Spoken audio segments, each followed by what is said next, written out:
Hello, I'm Simon Whistler. You're watching TopTenzNet, and in the video today, the top 10 interesting facts about Stranger Things. While Netflix's show Stranger Things may always have been destined for success, studios and television networks were not so enthused. Many viewers may be surprised to learn that the creators, Matt and Ross Duffer, had some difficulty getting the show made. More than 15 networks passed on the show until Netflix jumped at the opportunity, purchasing the show less than 24 hours after hearing the pitch. And in the video today, we're looking at 10 other things you may not have known about the 1980s horror series. Number 10. The creators of Stranger Things are twins. Matt and Ross Duffer were born in North Carolina and took to filmmaking at a young age. They both moved out to Los Angeles to attend Chapman University to further their film education and get closer to the industry. After writing and directing several short films, a feature film they wrote was purchased by Warner Brothers. It was eventually released in 2015, 3 years after its production. The Duffer brothers' big break came when M. Night Shyamalan read their script for the movie and hired them as writers for the TV series Wayward Pines. They have stated that their experience on Wayward Pines gave them the ability to pitch Stranger Things successfully. The little-known fact about the Duffer brothers is that they're really twins. Even more surprising is that no one tested if they were fraternal or identical. Matt Duffer has stated that they've lived their lives as if they're identical, and that testing themselves now would mess them up psychologically. Number 9. Hundreds of kids were rejected. As well as the child actors have done in their starring roles on Stranger Things, it may seem like it was easy to cast those characters. The truth is that it was far from easy. One of the main difficulties in even getting the show picked up was the Duffer brothers' insistence that the main characters had to be children. Once Netflix purchased the show, the auditions began and nearly 2,000 children auditioned, including more than 300 girls trying for the role of 11. While that may seem excessive, it's hard to argue with the results. One of the actors chosen, Finn Wolfhard, Mike, recorded his audition tape from his bed because he was sick. Gaten Matarazzo, who plays Dustin, was the first actor cast in the show. The creators loved him so much that they decided to give his character the same condition that Matarazzo has in real life. Number 8. The composers were found online. One of the best parts of Stranger Things is its impressive soundtrack. The hypnotic electronic sound masterfully sets the tone for the story, while also adding tension and conflict throughout. Surprisingly, the composers, Michael Stein and Kyle Dixon, were not well known. The show's creators actually discovered their work online, leading to Stein and Dixon submitting 12 songs to land the job. After getting rave reviews, the Duffer brothers convinced the composers to quit their day jobs and work on the show full-time. With the popularity of the show, the two have seen an uptick in the popularity of their band, called Survive. Number 7. The setting was supposed to be Montauk, New York. It might be hard to believe, but the name of the show was originally Montauk. Filming was supposed to take place in Montauk, New York, but it became unrealistic after they realized the difficulty of shooting in New York in the winter. The seaside town was an inspiration for the setting of the film Jaws, but in the end they decided to invent the town of Hawkins, Indiana.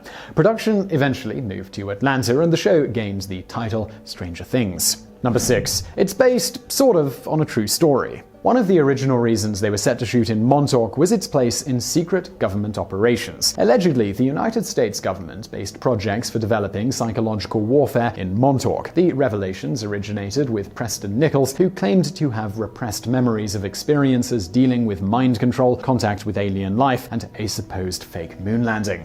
While these claims may in fact be untrue, the US government's history of performing unethical tests on its own citizens makes stories like Nichols more believable and helped create the basis for Stranger Things. Project MKUltra is evidence that the US government did attempt to create weapons of war like 11. Let's just be grateful that these projects were not successful, at least as far as we know.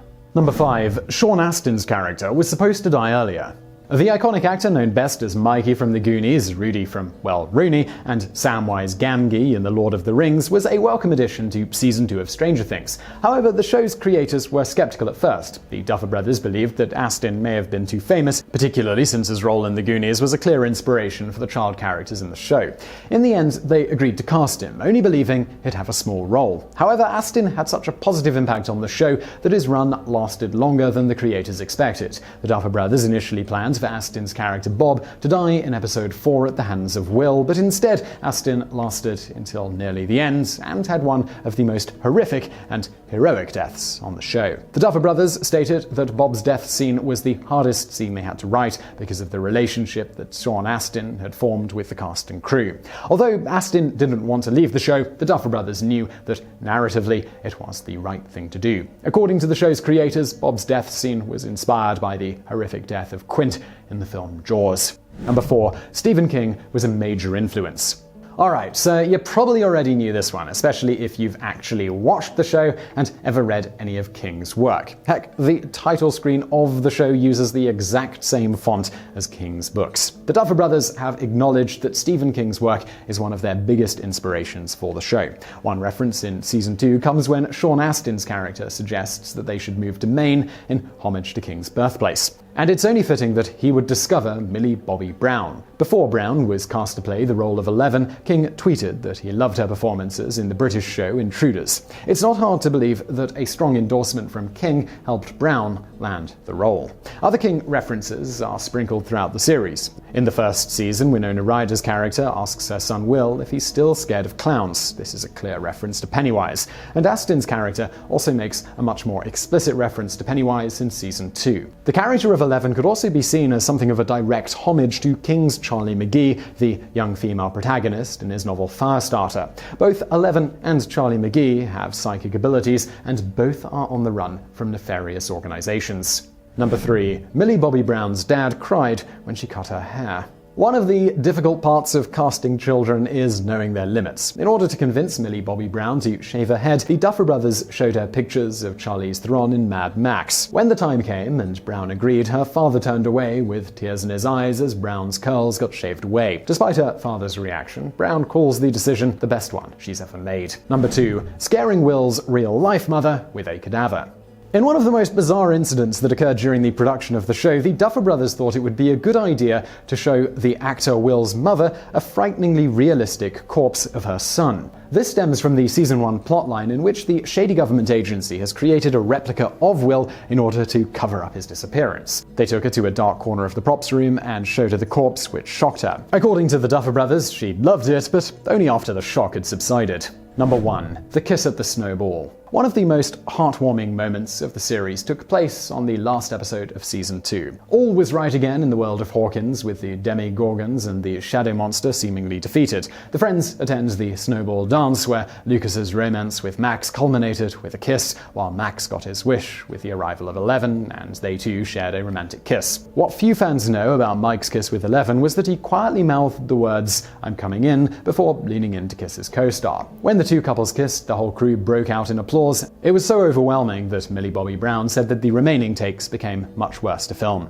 For Caleb McLaughlin and Sadie Sink, the actors who played Lucas and Max, their kiss at the snowball was their first actual kiss, and while there was controversy surrounding that particular kiss, as it was initially suggested Sink was coerced into doing it, something she wasn't comfortable with, she has since denied that she was forced to do anything against her will. So I really hope you enjoyed that video, and don't forget to subscribe to this channel for brand new videos every day of the week. Also, I've got another channel, it's called Biographics. It's biographies of notable people from the present day, as well as history from Elon Musk to Osama bin Laden. You can check it out through the icon on the screen now. But if you want something else to watch right now, why not check out another TopTenz video or a Biographics video over there on the right. And as always, thank you for watching.